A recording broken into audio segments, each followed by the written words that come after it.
Welcome back to the Kovacs Report, episode 3, with my good friend, Jimmy X. Hi, Jimmy. Hey there. How's it going? So, we should have been episode 4, but we had some technical difficulties last week. So, we're going to make this episode a bit of a mix of last week's reviews and this week's reviews. We spoil books, so if you haven't read them, watch the video afterwards and let us know what you think of our opinions. Be kind.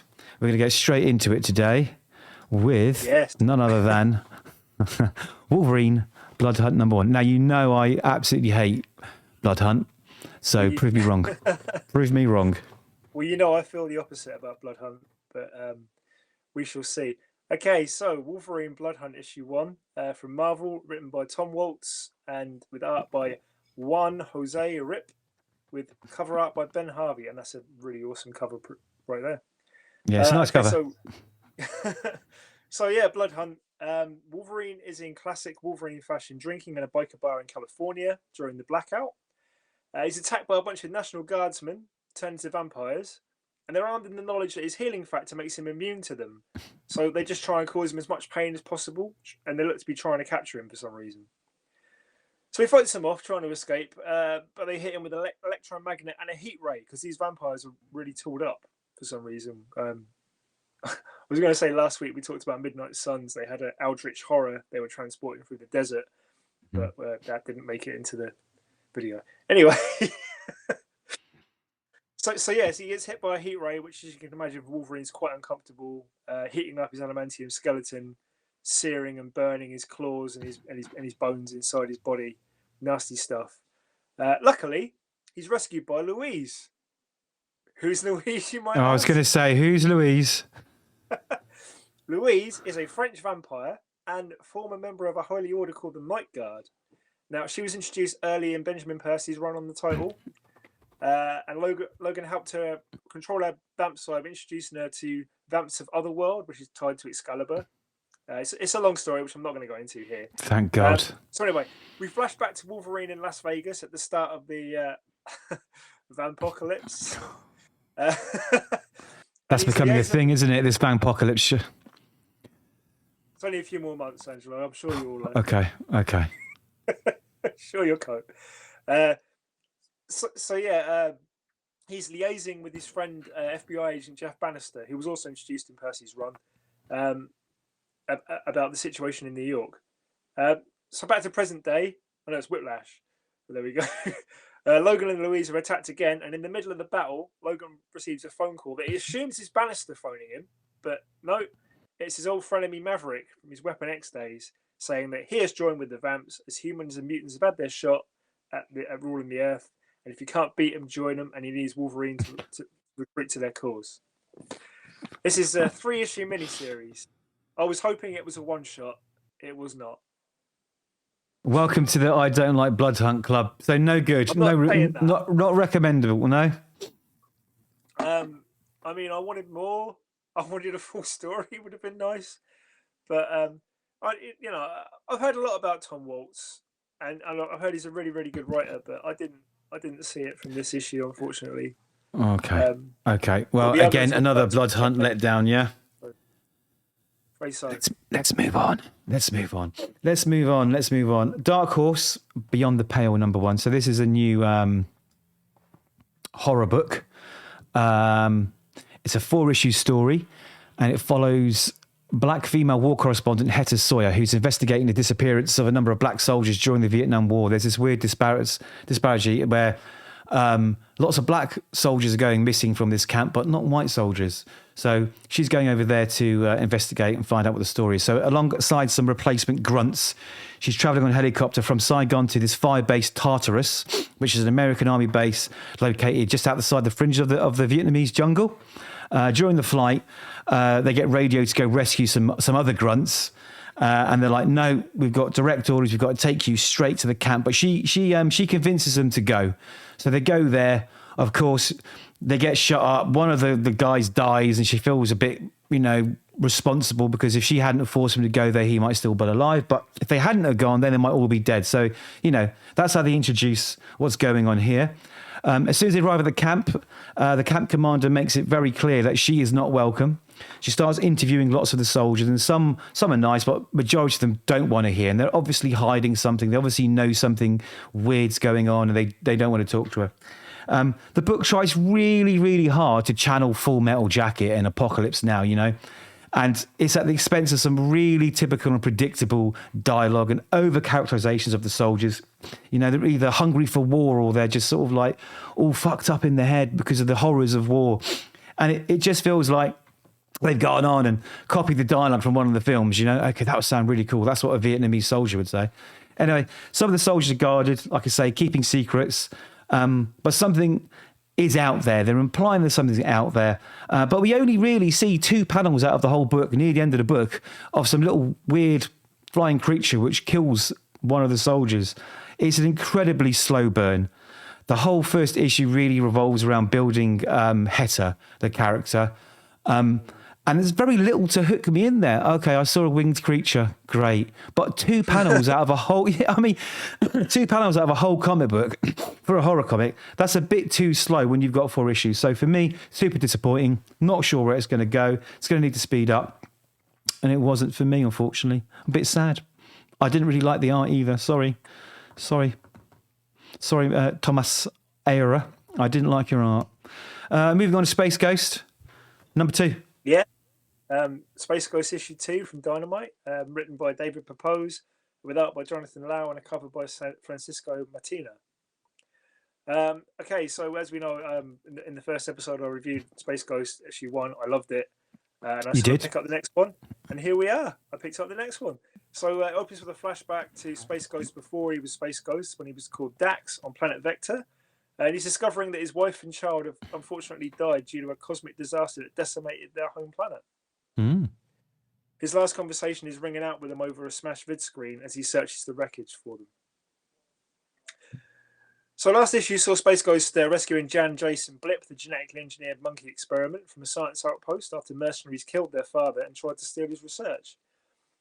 The twins wonder why Space Ghost hasn't said a word to him since the rescue, as they land on planet Vector, which is now known as the Ghost Planet. He finally breaks his silence, telling him to stay put while he figures out why anyone would send mercs after Blip, as well as he prepares to avoid a deadly asteroid field heading straight for them. And Jan's not impressed by the expired rations that Space Ghost has been living on since the death of his family. It sort of reminded me of Frank Miller's All-Star Batman and Robin when he takes when he takes Dick Grayson back to the Batcave and he's got no idea how to look after a child. It feels very reminiscent of that. I'm not sure whether that was on purpose or not, but that's how I felt. Anyway, Jace is daring to tug on his cape, excitedly wanting to debate his gadgets, his anti-gravity belt and his wrist blasters. But he warily ignores them, and this triggers Jason to stealing Space Ghost's ship and going on a joyride. Then he encounters an alien monster made of pure energy. Obviously, then it's Space Ghost to the rescue. Unfortunately, it starts draining his power bands. Then things look grim until Jan and Jace put their science brains together to defeat the creature. Finally earning Space Ghost's respect, he rewards him with jetpacks and domino masks. And all right. I guess they're part of the team now. The issue ends with him offering to train them. Okay, so good. So yeah, I enjoyed it. Yeah, it's still good fun. Space Ghost. All right. All right. Yeah, still maybe not for me yet, but I'm glad you're enjoying it. Moving on to one of my favourite books from DC. There's not many favourites, but Birds of Prey. Birds of Prey number 10. So, yes, Kelly Thompson working magic with the scripts, and art by Robbie Rodriguez working even more magic with the art. So I was never a big fan of Birds of Prey. I don't know why. I never really read it, but I gave it a try. I know. But I gave it a try when this creative team took over, and now I'm completely hooked. It's fun stories, beautiful art, really dynamic team. It's really good. So this picks up where they're searching for Barbara Gordon, who was trapped in a pocket dimension and being closely sort of hunted down by the being that put her there, right? And that being is called Maya. So the team enter this portal, and it goes to this, like I say, this pocket dimension. Each time they go in the portal, it takes the mind of one of the birds of prey and shapes it round something from their mind. So this time we get Big Barda's mind, and it's 1950s inspired Americana world. So it kind of reskins each time it goes to someone else's mind. Right? So it's each time they go to port, it's thematic.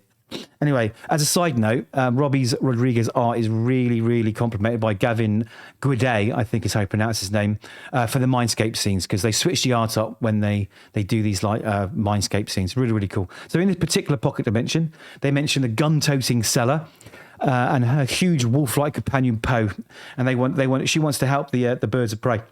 So it turns out they reveal that she's one of 7 sisters, with Maya, the villain of this arc, being the firstborn out of these 7 sisters, right? They all had these really cool special powers.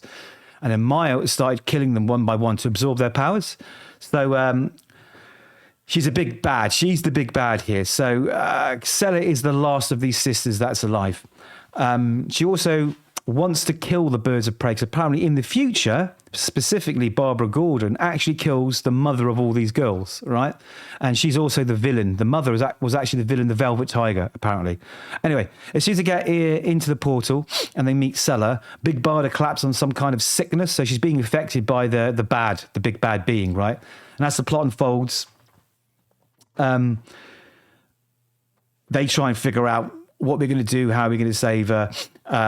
But this infection starts to control her and starts turning her bad. So they have a big punch up, and they've got to get to the portal to escape again. Otherwise Big Barda's going to kick their ass. But anyway, Batgirl fronts up to her and talks her down out of this weird state, and the sort of infection flies out of her mouth, and they jump into the portal. So this cliffhanger here is Sin is talking to...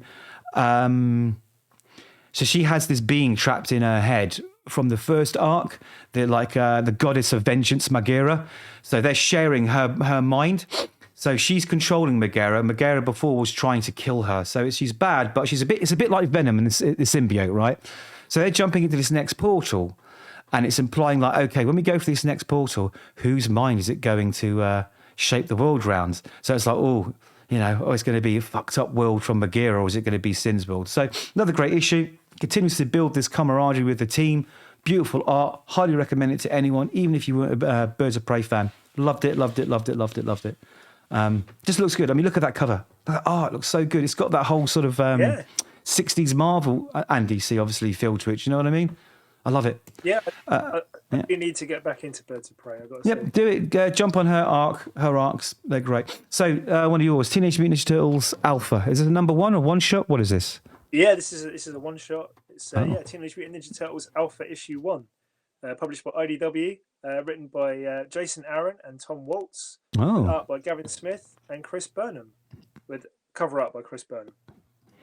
So Teenage Mutant Ninja Turtles, it finds itself in a bit of a transition period at the moment, with Tom Waltz, the writer, coming off a critically acclaimed 100-issue run on the core title, plus looking ahead to incoming new writer Jason Aaron of Scalped, Avengers, and Star Wars comics fame.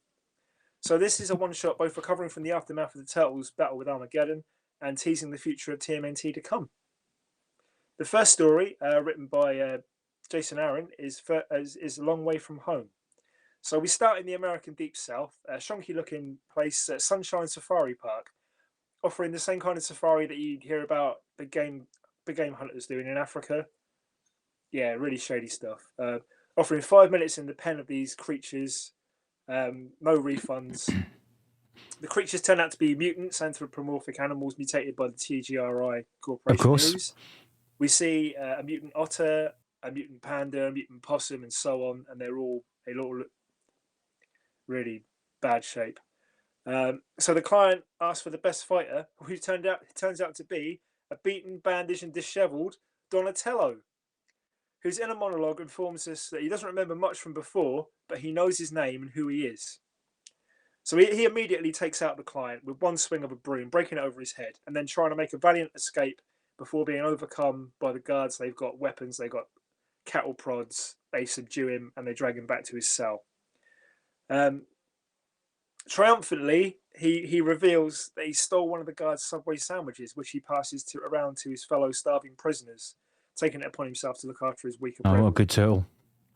And as he passes out from his wounds, he begins to forget his name and who he is, and that's where that story ends. To be continued in issue 1 of Teenage Mutant Ninja Turtles. Okay. Well, from that, I will be picking up issue 1 of Teenage Mutant Ninja Turtles. I've got to say.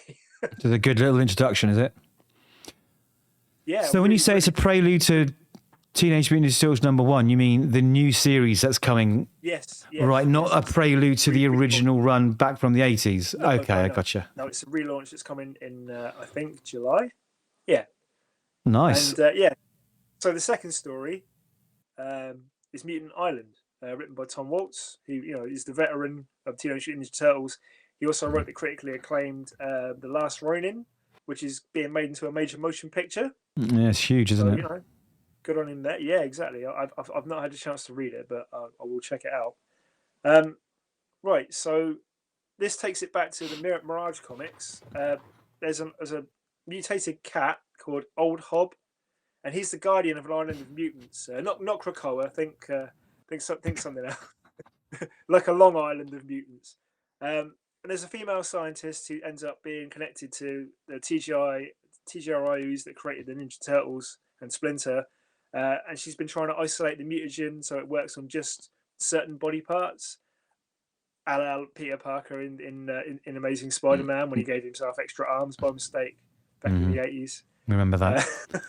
And the 90s and the 2000s. Yeah, she turns herself into a mutant spider, and then she starts murdering all the poor and unfortunate mutants on the island.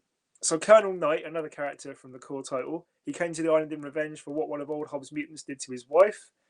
The spider attacks Old Hob, and then Knight kills the spider.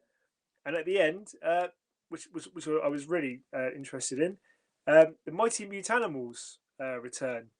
And the Mighty Mutanimals, like Ray Fillet, Mondo Gecko, Leatherhead, were all ancillary characters in the animated series and also the Archie comics in the 90s, which I know I used to love reading the Archie. So they're bringing a bit of the cartoon as well. Nice. Yeah, but it's more grim and gritty. Both stories are really good. I enjoyed Aaron's more though, which is probably good since he's the guy relaunching the title. So you recommend it, right? Yes, definitely. Excellent. Yeah, okay. Just for the first story. All right, let's hope the issue 1 carries on the good work. So one from last week, because I couldn't let this one go without saying something about it. So Ultimate Spider-Man #5. So Jonathan Hickman, who we all love, and art by David Messina. So this issue is all about how Harvey became the Green Goblin, who is currently a force for good in this Ultimate universe. And this whole issue is dedicated to revealing how he became the Green Goblin up to the point where Spidey meets him in Ultimate Spider-Man, say 1 or whatever it is in this run. So it's a little historical story. It's really good. So we start in the past. Harry's on the phone to his dad, Norman Osborn. And Norman's complaining to Harry that he's late for this huge meeting at Oscorp and he's stopped being a boy and become a man. As he's on the call, New York is attacked and Harry watches as the Oscorp building just explodes and Norman, many others across New York, they die. And Tony Stark is framed. Apparently he's the one that did it. It's his fault. Anyway, Harry, he subsequently inherits his father's fortune now, along with Gwen Stacy, which I thought was interesting, is now running Oscorp. Wilson Fisk, calls him up and says, Harry, I need to speak to you. So we go see Wilson Fisk, who we know is the Kingpin, right? And as a result of this New York attack, Howard Stark and Obadiah Stane, they're no longer on the board of directors of the Stark Stane Company. And now he owns it, but he doesn't want it. So he's saying, listen, Harry, I'll sell this to you at a good price if you keep Howard and Tony Stark out of my affairs. So I was going to say hair, but he hasn't got any. Anyway, Harry says, okay, I'll take it. And we also learn that Fisk is now officially being promoted to the Kingpin of New York. So they're introducing him as the big bad villain of New York. Next, we bring one of us, Tony Stark's secret labs somewhere. Now he's bought the company, he's got access to all these labs. And we find all of Tony's Iron Man armors and all his company's secrets and his computers there. And it's a really interesting little lab. And it's here we meet a really Peter Parker-like Otto Octavius, who works for Harry, and he's trying to unravel how Stark's armors and the arc reactor technology he uses works, right? Anyway, while investigating the computer files, they discover Tony Stark is innocent, and it was the Maker's Cabal that was responsible for the big attack on New York, and subsequently his father's death. also, which I think this is important, they also discovered that over 100 pieces of Stark tech have been activated across America, which implies that Peter Parker wasn't the only one that's being visited by Iron Lad, who is Tony Stark, with the orbs that give them the powers they should have had that the Maker took away, right? So it's all about destiny, right? Anyway, Harry vows to fight the Maker and the Maker's cabal once he finds out it wasn't Tony that is responsible for his dad's death. And to help him do that, Otto has developed a Green Goblin suit, a Goblin glider, the bombs, all the usual kit a Goblin has, while he's trying to crack Tony Stark's armor and arc reactor stuff because he doesn't quite trust it yet. So next we flip and Harry's is fighting the Shocker. The Shocker has these big power gauntlets, and we find out that he got those while he was robbing a house, and the resident of the house was dead while being visited by Iron Lad with one of these globes. So he thought, well, he don't need them, I'll take them.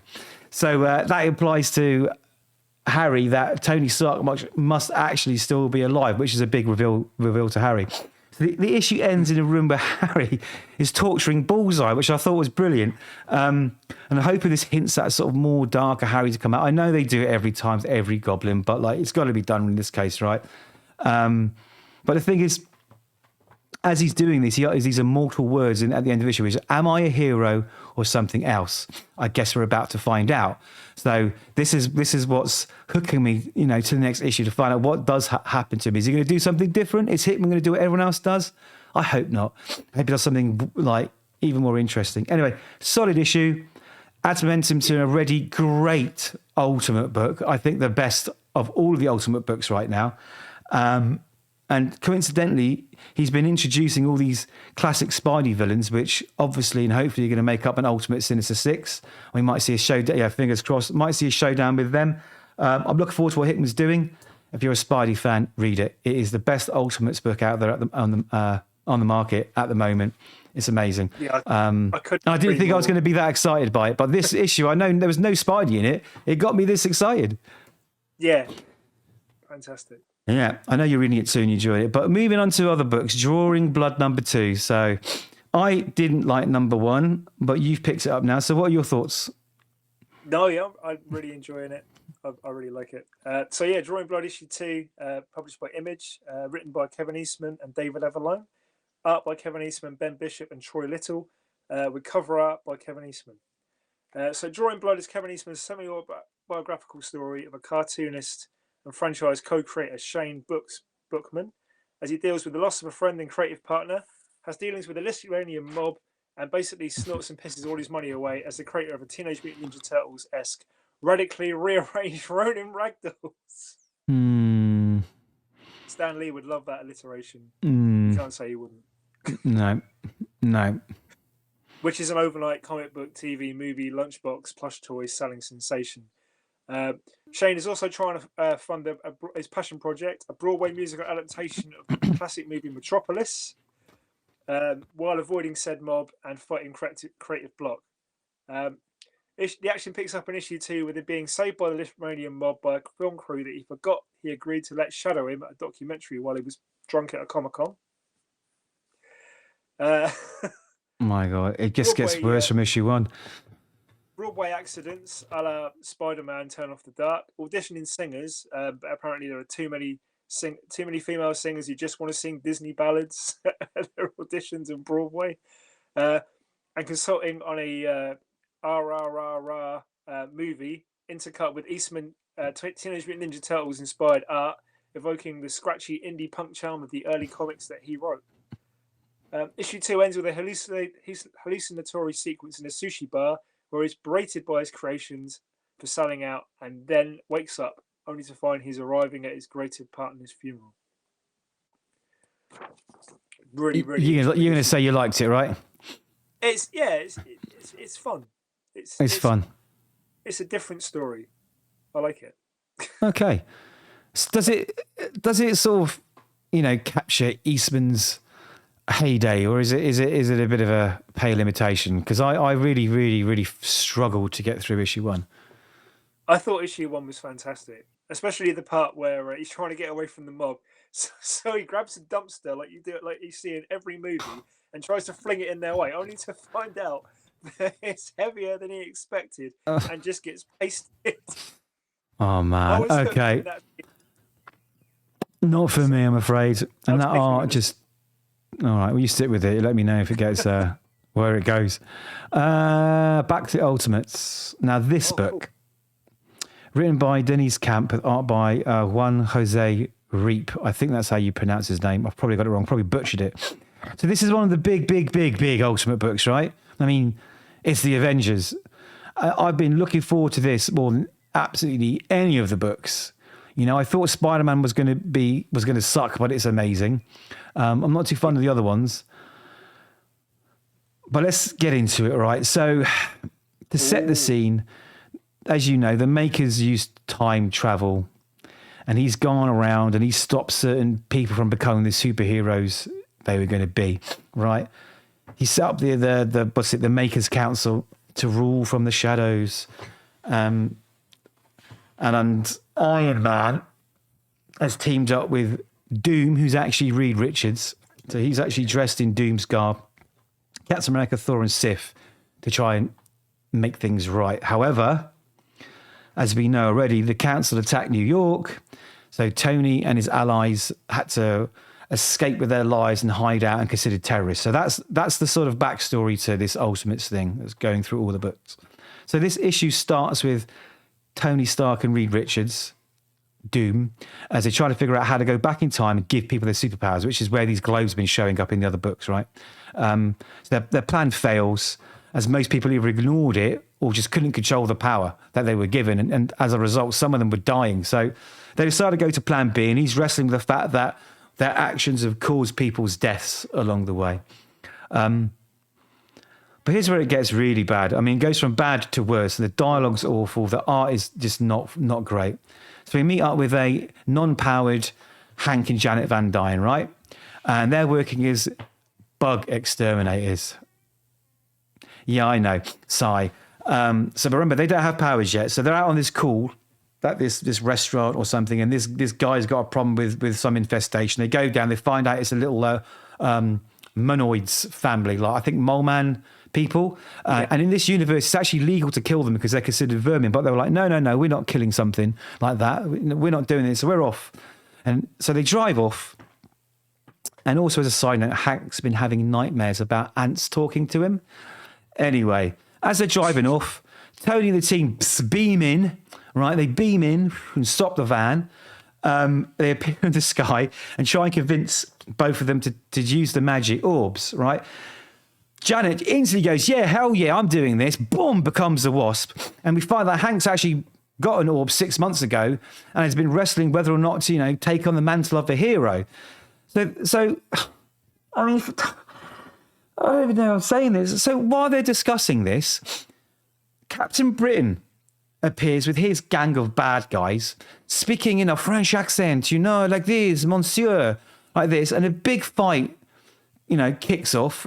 And Captain America is trying to convince Hank to use the orb, become a hero through this whole fight. And just when they're about to be defeated, this big boot comes down and crushes all the bad guys. He's accepted the orb, but he's become Giant Man, Ant-Man, whatever the hell he's going to be in this book. So like from the very first panel, is a huge letdown. Dialogue, art, story, the interactions, the characterizations, it completely lacked the impact you expect from the big book that would probably tie all the other books together in this Ultimate Universe. It lacks everything that made Mark Miller and Brian Hitch's Ultimates run amazing.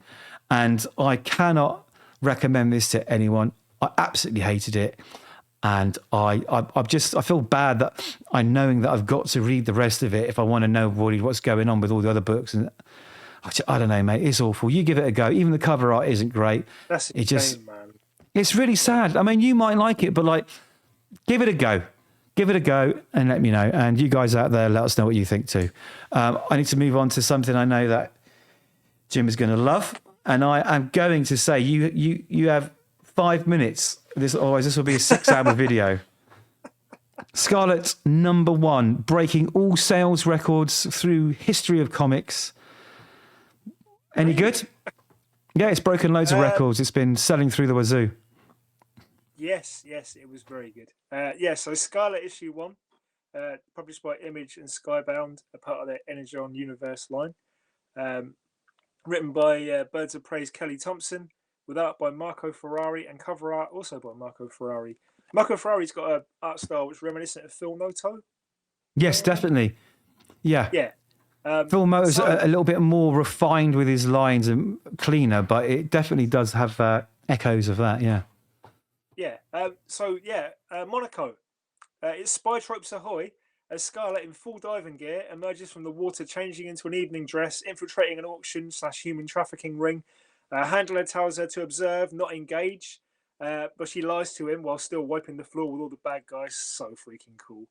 Rescuing all the hostages, except the one she's looking for, which is Jinx. And G.I. Joe fans will know who Jinx is. So, in a recurring motif in this series, she returns home and encounters in a recurring motif for this series, she's disgraced by her regiment, and on returning home, she encounters G.I. Joe operative Stalker, who's last seen in the Duke miniseries. And he explains to her he's also looking for Jinx, as he used to train with her, and she went missing undercover, infiltrating the Arashikaji ninja clan, which will also be familiar to anyone who's ever read G.I. Joe, Larry Hammer's stuff. So she takes up Stalker's mission with another operative, codenamed Snowjob. I did giggle when I read that. When you're a kid, you just don't think of stuff like that. No. It's just like, it's the guy that wears the huge white parka and the goggles. He's so cool. Yeah. I mean, if you're doing a snow mission, if you're going to the jungle or something like that, he's not so useful. No. But anyway, so she's in full-on James Bond style ski get-up, and then she goes up against a metric ton of ninjas with an amazing fight sequence, and then she's finally subdued by fan favourite baddie Storm Shadow in a last page reveal that had me spitting out my tea and punching the air. Yeah, I love this. I like that they did that. Not be far behind, surely. No. And Zartan, he was always my favourite. Well, the Dreadnoks have been in Cobra Commander, so. I've got through all the Energon universe stuff now. We'll talk about that in another video. Sounds good. But yeah, so a hit or a miss for you? Oh, absolutely a hit. Book of the week. Absolutely loved it. Book of the week. Wow. Early reveal there, guys. Book of the week. Nice. Okay. So I want to talk about this book for hours because Dawnrunner by Ram V and art by Evan Kagel is insanely good. So if I could sum up this book in one sentence, I would say it was an amalgamation of Neon Genesis Evangelion and Pacific Rim, but with a really, really, really interesting twist. So backstory: 100 years ago, a portal opened up in Central America, I think Guatemala, and the Tetsa, the race of giant kaiju kind of monsters, came pouring through into our world. So in an attempt to save humanity, the world's nations dissolved into 5 corporations dedicated to fighting the Tetsa, and no doubt in an attempt to make shitloads of money, right? Because that's what corporations do. Anyway, conventional weapons don't work. They're completely ineffective against these monsters. So they developed these giant combat mechs piloted by humans. I know that sounds familiar, but don't write Dawnrunner off just yet. So to further protect the world, a giant wall was erected around where this portal is to contain these creatures. And the humans are now hunting and killing. And of course, this gladiatorial combat is being packaged, polished, televised, beamed across the globe. And it's become the most popular TV show in the world. And it's turned these mech pilots into absolute superstars, right? So that's the backstory. So our hero is Anita Ma. She's the top mech pilot, right? For a corporation that's building these mechs and they're producing this TV show. She's got like the highest kill count. You know, they have a little game between the mech pilots. So who gets the highest kill count is the best one. Anyway, they've given this new prototype mech, and this prototype mech, it melds the pilot and the suit together, right? And it's kind of powered by the brain of a dead soldier or combatant from before. As a side story, we also learn that her young daughter is dying from an incurable Tetsa virus that they brought with them when they came through the portal. Anyway, the new prototype is called Dawnrunner. It's rushed out. It's definitely not ready to go into combat yet. And during the first battle, it malfunctions. And Anita and this dead soldier, Ikaro Takeda's brains, they temporarily merge for a number of minutes, right? And while they're merged, she is viewing essentially his memories from 100 years ago. So he's actually one of the original soldiers from 100 years ago that fought when these beasts first came into our world. So they resuscitate her, they get her back, and she's fine. Anyway, meanwhile, Morali, he's the head of this behavioral linguistic department, and that's the corporation that Anita works for, so he works for them too. He's trying to figure out the Tetsa language because he thinks that if they understand what they're saying, right, maybe we can work out how they think, maybe we can figure out a way of defeating them. And also, more pressingly, they are broadcasting a message and they can't decode it. So he strikes a deal with her. He says, listen, right, you start re-merging with this guy because obviously you want to help him, right? Because when we join him the first time, he's trying to find his wife and his kids. So she helps him find them in this, like it's like a completely war-torn, desolate area, everything's smashed. Anyway, he finds the two kids and they're alive and well. And I think she feels like she needs to do something to help him. So she says, look, you let me go back in on the secret, don't tell the boss. And any data that you get, you can use to try and decipher their language. And they say, okay, let's do that. Anyway, the more they meld, the better link they have between each other. And while she's in the suit fighting, the Tetsa, she's unstoppable. She's become this ultimate killing machine, right? Because their symbiosis between the two of them, man and machine meld together, you can't beat it. And this pans out over like story time, like 9 weeks in Evan Cagel's beautiful visceral art. It is so beautiful. It looks so cool. Like, it's an absolute pleasure to flip the page and see what he's doing next. So the issue progresses, and we discover there's something not quite right about Ikaro's memories, and I think it's hinting something to his children. Maybe they never existed. Maybe they are dead. Maybe they're still alive. We don't know, because she's cut off finding out, basically. So we also find out that her boss is trying to license this new tech to Bastion, who I'm assuming is one of the other 5 corporations, because they're all in competition with each other to make the best mechs, make the most money.